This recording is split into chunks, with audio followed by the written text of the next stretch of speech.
स्वागत है आप सभी का हमारे इस चैनल पर। तो आज हम बात करने वाले हैं अपने बायोलॉजी जैव प्रक्रम जो फर्स्ट चैप्टर है उसके सभी मेन वीवीआई ऑब्जेक्टिव क्वेश्चन आज हम लोग एक शॉर्ट मतलब वन वीडियो में हम आज वीवीआई ऑब्जेक्टिव प्रश्न देख लेंगे टोटल। तो आपको देखना है पूरा। अगर आपको पूरा 50 ऑब्जेक्टिव देख के जाइए 50 में से आपका 20 पर एकदम कन्फर्म है कि 20 क्वेश्चन आपके परीक्षा में डायरेक्ट टकरा जाएगा। तो इसके लिए पहले आपको हमारे वीडियो को सब्सक्राइब करना पड़ेगा, लाइक करना पड़ेगा ताकि हमारा उत्साह बढ़े, ताकि मैं आपके लिए और अच्छे अच्छे ऑब्जेक्टिव गेस क्वेश्चन ला सकूं ताकि आप परीक्षा में बढ़िया कुछ कर पाएँ। इसलिए तो आप लोग मुझे सब्सक्राइब करके रखें, ठीक है। तो हम चलते हैं सबसे पहला नंबर क्वेश्चन की ओर। तो सबसे पहला नंबर क्वेश्चन क्या कहता है, पोषण किसे कहते हैं। तो आप लोग इसका आंसर सही से बताइए कि पोषण किसे कहते हैं। तो पोषण किसे कहते हैं, तो इसका हमारा सही आंसर हो जाएगा पोषण किसे कहते हैं। पोषण हम कहते हैं भोजन ग्रहण करने की प्रक्रिया को। जब हम भोजन ग्रहण करते हैं तो हमारे शरीर में पोषण होता है, तो इसे ही हम कहते हैं भोजन ग्रहण करने की प्रक्रिया को। आते हैं दूसरे नंबर क्वेश्चन की ओर। स्वपोषी जीव अपना भोजन कैसे बनाते हैं। पहले इस क्वेश्चन को पढ़िए, स्वपोषी जीव अपना भोजन कैसे बनाते हैं। तो इसका आप लोग सही से आंसर तेजी में फटाक देकर बताइए, स्वपोषी पोषक अपना भोजन कैसे बनाते हैं। तो इसका हमारा सही आंसर हो जाएगा प्रकाश संश्लेषण द्वारा। किसके द्वारा, प्रकाश संश्लेषण द्वारा। तो ये आप याद रखिएगा, प्रकाश संश्लेषण द्वारा। तो आते हैं अपने तीसरे नंबर प्रश्न के। तीसरा नंबर प्रश्न क्या कहता है, प्रकाश संश्लेषण के लिए आवश्यक गैस कौन सी है। तो आप इसको सही से आंसर बताइए, प्रकाश संश्लेषण के लिए आवश्यक गैस कौन कौन सी है। तो इसका हमारा सही जवाब हो जाएगा प्रकाश संश्लेषण की हमें ऑक्सीजन की आवश्यकता होती है। क्या चीज़ की, ऑक्सीजन की। आते हैं अपने चौथा नंबर क्वेश्चन की। चौथा नंबर क्वेश्चन क्या कहता है, पौधों में क्लोरोफिल वर्णक कहाँ पाया जाता है। पौधों में क्लोरोफिल वर्णक कहाँ पाया जाता है। तो मैंने आपको पहले ही बताया था कि पौधों में क्लोरोफिल वर्णक पत्तियों में पाया जाता है, क्योंकि पत्तियों में ही प्रकाश संश्लेषण करने की क्षमता होती है। इसलिए पौधों में क्लोरोफिल कहाँ पाया जाता है, पत्तियों में। कहाँ, पत्तियों में। आते हैं अपने 5वां नंबर क्वेश्चन की ओर। 5वां नंबर क्वेश्चन क्या कहता है, प्रकाश संश्लेषण की क्रिया में सूर्य के प्रकाश का क्या कार्य है। प्रकाश संश्लेषण प्रक्रिया में सूर्य के प्रकाश का क्या कार्य है। तो इसका आप लोग सही से जवाब बताइए, सूर्य के प्रकाश में मतलब प्रकाश संश्लेषण सूर्य के प्रकाश का क्या कार्य है। तो क्या बताइए कि भोजन का संग्रहण करना है, ऊर्जा प्रदान करना है, जल बनाना है, कि ऑक्सीजन हटाना है। तो इसका हमारा सही जवाब क्या हो जाएगा, वो ये इसका हमारा सही जवाब हो जाएगा भोजन संग्रहण करना, क्योंकि प्रकाश संश्लेषण प्रक्रिया द्वारा पौधों में भोजन तैयार होता है। तो अब छठा नंबर क्वेश्चन। छठा नंबर क्वेश्चन क्या कहता है, पत्तियों में छठा नंबर देखिए, छठा नंबर क्वेश्चन क्या कहता है, पत्तियों में गैसों का आदान प्रदान किसके द्वारा होता है। पत्तियों में गैसों का आदान प्रदान किसके द्वारा होता है। तो इसका हमारा सही जवाब हो जाएगा गैसों का आदान प्रदान रंध्रों द्वारा होता है। किसके द्वारा, रंध्रों द्वारा। अब आते हैं अपने 7 नंबर क्वेश्चन। 7 नंबर क्वेश्चन क्या कहता है, विषमपोषी जीव किस पर निर्भर रहते हैं। विषमपोषी जीव किस पर निर्भर रहते हैं, पूछ रहा है विषमपोषी जीव किस पर निर्भर रहते हैं। तो इसका हमारा सही जवाब हो जाएगा विषमपोषी जीव किस पर, अन्य जीवों पर निर्भर रहते हैं। किस पर, अन्य जीव पर। आते हैं अपने 8वां नंबर क्वेश्चन के। 8वां नंबर क्वेश्चन क्या कहता है, अमीबा में भोजन ग्रहण करने की कौन सी प्रक्रिया होती है। मैंने आपको बताया था कि अमीबा में भोजन ग्रहण करने की प्रक्रिया को क्या कहलाता है। तो इसका हमारा सही जवाब हो जाएगा अंतःग्रहण, क्योंकि वो जो अमीबा इस प्रकार का होता है। देखिए पहले हम बताते हैं अमीबा का संरचना कुछ ऐसे टेढ़े मेढ़े कोई भी आकार का होता है। तो उसके बाद वो जो भोजन जब ग्रहण करता है, तो मानिए आप उसका भोजन है, तो भोजन को पाने के लिए वो अपने कुटपाद को ऐसे फैला लेता है और अपने आकार को बढ़ा लेता है, और कुटपाद के जरिए इसको अपने ओर अंदर ग्रहण कर लेता है, और इसी अंतःग्रहण कर लेता है। इसे ही भोजन की प्रक्रिया को अंतःग्रहण कहते हैं। अब आते हैं अपने 9वां नंबर क्वेश्चन के। 9वां नंबर क्वेश्चन क्या कहता है, मनुष्य में पाचन कहाँ से प्रारंभ होता है। मनुष्य में पाचन कहाँ से प्रारंभ होता है। तो इसका हमारा सही जवाब क्या होगा, आप लोग जल्दी जल्दी कमेंट करके बताइए। इसका हमारा सही जवाब हो जाएगा मनुष्य में पाचन कहाँ से प्रारंभ होता है, तो मुख गुहा से। क्योंकि हम जो भी खाना खाते हैं तो सबसे पहले हमारे मुख में आता है, उसके बाद ही कहीं अंदर जाता है। इसलिए हमारा सबसे पहला पाचन कहाँ से प्रारंभ होता है, मुख गुहा से। अब आते हैं लाल ग्रंथि से कौन सा एंजाइम निकलता है? तो इसका आप लोग जवाब तेजी बताइए, जल्दी जल्दी। लाल ग्रंथि से कौन सा एंजाइम निकलता है? तो लाल ग्रंथि से निकलता है एमाइलेज। क्या? एमाइलेज। इसको याद रखिएगा, एमाइलेज। अब आते हैं अपने 11 नंबर क्वेश्चन की ओर। भोजन नली को क्या कहते हैं? आप लोग जल्दी जल्दी बताइए, भोजन नली को क्या कहते हैं? तो इसका हमारा सही जवाब हो जाएगा, भोजन नली को इंसोफिक्स कहते हैं। क्या? इंसोफिक्स। आते हैं अपने 12 नंबर क्वेश्चन की ओर। अमाशय में कौन सा अम्ल पाया जाता है? आप लोग जल्दी जल्दी बताइए कि अमाशय में कौन सा अम्ल पाया जाता है? इसका हमारा सही जवाब हो जाएगा, अमाशय में हाइड्रोक्लोरिक अम्ल पाया जाता है, हाइड्रोक्लोरिक अम्ल। तो इसका सूत्र क्या होता है? रासायनिक सूत्र HCl। क्या? HCl। आप लोग इसको याद कर लीजिए। अब आते हैं अपने 13 नंबर क्वेश्चन की ओर। 13 नंबर क्वेश्चन क्या कहता है? तो देखिए 13 नंबर क्वेश्चन कहता है, पेप्टीन प्रोटीन का पाचन किस एंजाइम से होता है? प्रोटीन का पाचन किस एंजाइम से होता है? प्रोटीन का पाचन किस एंजाइम से होता है? तो इसका हमारा सही जवाब हो जाएगा, पेप्सिन नामक एंजाइम से होता है। किससे होता है? पेप्सिन नामक एंजाइम से। और जब पूछता है वसा का पाचन किससे होता है, कभी कभी पूछता है कि वसा का पाचन किससे होता है, तो वसा का पाचन किससे होता है? तो इसका हमारा सही जवाब हो जाएगा लाइपेज से। किससे? लाइपेज से। बात है अपना 14 नंबर क्वेश्चन। 14 नंबर क्वेश्चन क्या कहता है? छोटी आंच में पचे भोजन अवशोषण किसके द्वारा होता है? तो छोटी आंच में, मैंने आपको बताया था, छोटी आंच में पचे भोजन का अवशोषण किसके द्वारा होता है? तो इसका हमारा सही जवाब हो जाएगा है, हम मैंने आपको बताया था, विलियम के विलाई के द्वारा। किसके द्वारा? विलियम के विलाई के द्वारा। तो इसका हमारा सही हो जाएगा, विलियम के विलाई के द्वारा। ये होगा मेरा सही जवाब। चौथा नंबर ये होगा, विलियम के विलाई के द्वारा। अब आते हैं अपना 15 नंबर क्वेश्चन की ओर। यकृत से कौन सा रस निकलता है? इसका सही सही बताइए, यकृत से कौन सा रस निकलता है? अग्नाशयी रस, पीत रस, जठर रस की लाल रस, मतलब लाल रस? तो इसका हमारा सही जवाब हो जाएगा, यकृत से पीत रस निकलता है। कौन रस? पीत रस। अब आते हैं अपना 16 नंबर क्वेश्चन की ओर। पीत रस कहाँ संग्रहित रहता है? तो अभी मैंने आपको बताया पीत रस कहाँ संग्रहित रहता है, पित्ताशय में। कहाँ? पित्ताशय में। अब आते हैं अपने 17 नंबर क्वेश्चन की ओर। श्वसन की क्रिया में कौन सी गैस ली जाती है?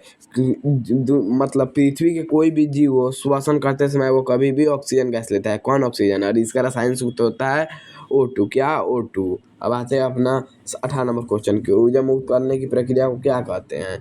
ऊर्जा मुक्त कब होता है? जब हम श्वसन करते हैं तब हमारा ऊर्जा मुक्त होता है। तो इसका हमारा सही जवाब हो जाएगा श्वसन। अब आते हैं अपना 19 नंबर क्वेश्चन की ओर। कोशिकीय श्वसन कहाँ होता है? जल्दी जल्दी इसका आप जवाब बताइए, कोशिकीय श्वसन कहाँ होता है? तो इसका हमारा सही जवाब क्या होगा? केंद्रक होगा कि राइबोसोम होगा कि माइटोकॉन्ड्रिया होगा कि वैक्यूल होगा? तो इसका जवाब आप लोग जल्दी जल्दी बताइए।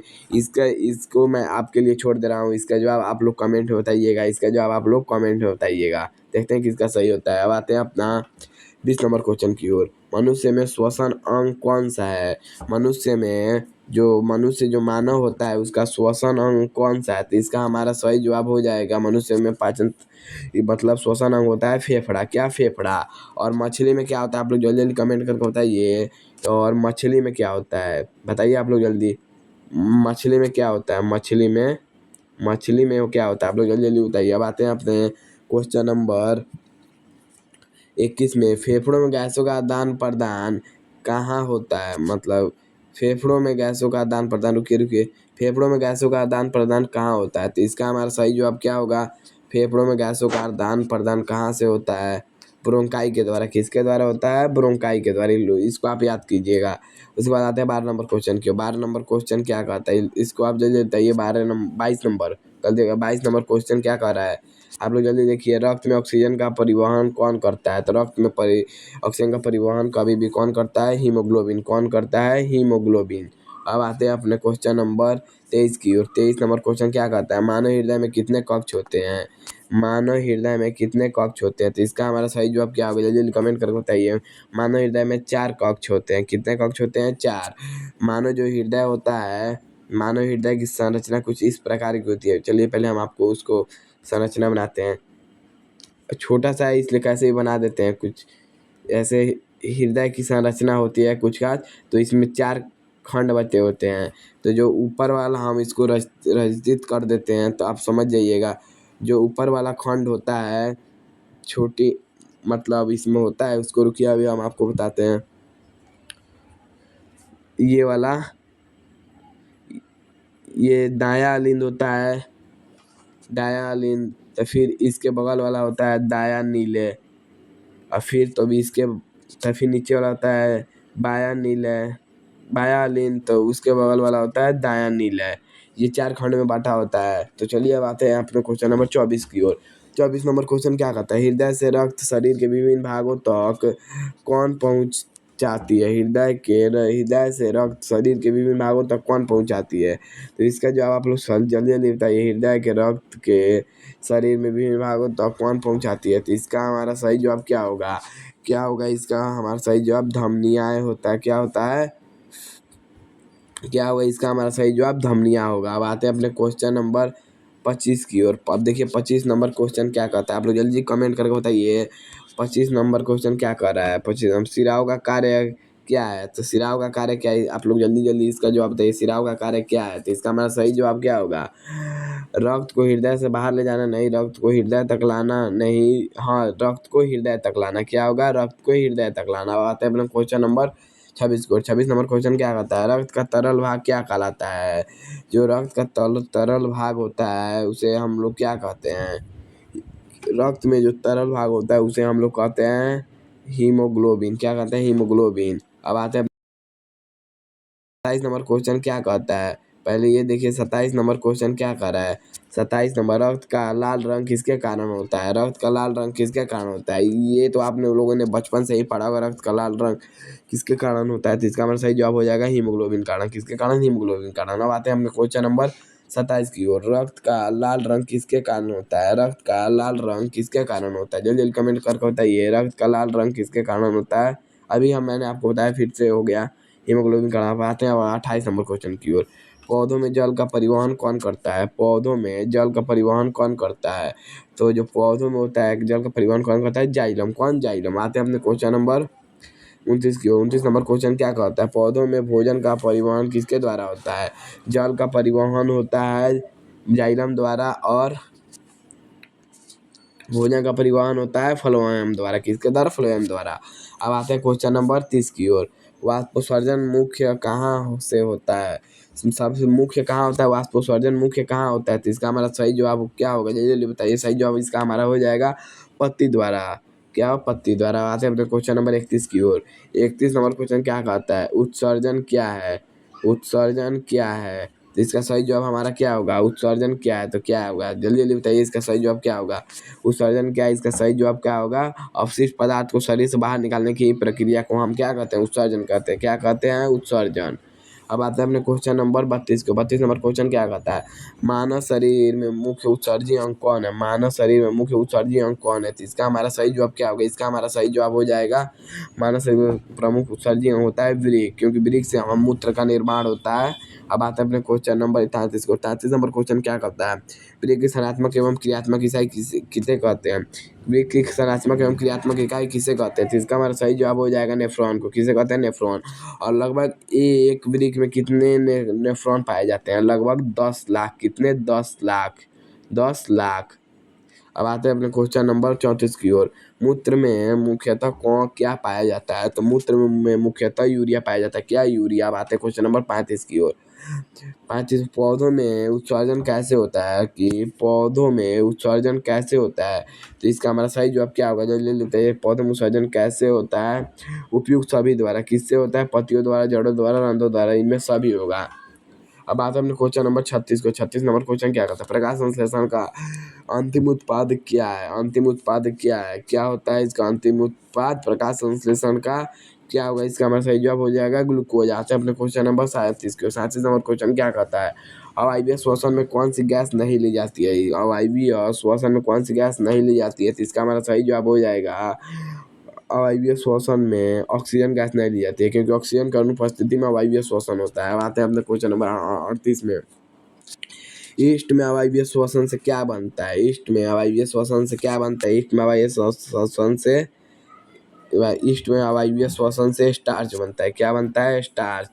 अब आते हैं क्वेश्चन नंबर 39 की ओर। 39 नंबर क्वेश्चन क्या कहता है, मानव शरीर में रक्त के थक्का बनने में सहायक कौन होता है, प्लेटलेट्स। कौन होता है, प्लेटलेट्स। आते हैं अपने 40 नंबर क्वेश्चन के, सफेद रक्त कणिकाएं का क्या कार्य है, सफेद रक्त कणिकाओं का क्या कार्य है। इसका सही जवाब हमारा हो जाएगा रोगों से रक्षा करना। क्या, रोगों से रक्षा करना।